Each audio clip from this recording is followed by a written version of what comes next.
तिकडे पालघर जिल्ह्यामधील ग्रामीण आणि दुर्गम भागामध्ये मराठी भाषा गौरव दिन साजरा करण्यात आलेला आहे। जागर मराठीचा या संकल्पनेतून मराठी दिन मोठ्या उत्साहात साजरा करण्यात आला।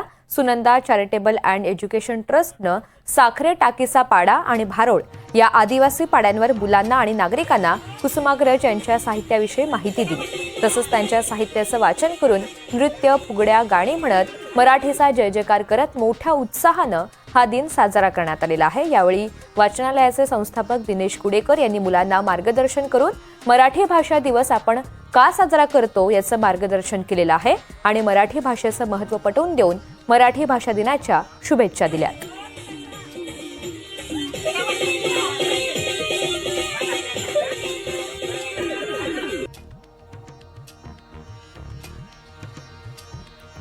तर पालघर जिल्ह्यामधील ग्रामीण आणि दुर्गम भागामध्ये मराठी भाषा गौरव दिनाचा हा उत्साह आपण पाहतोय। जागर मराठीचा या संकल्पनेतून मराठी दिन मोठ्या उत्साहात संपन्न झालेला आहे। Sunanda charitable and education ट्रस्टनं Sakhare टाकीचा पाडा आणि भारोळ या आदिवासी पाड्यांवर मुलांसोबत हा दिन साजरा केलाय।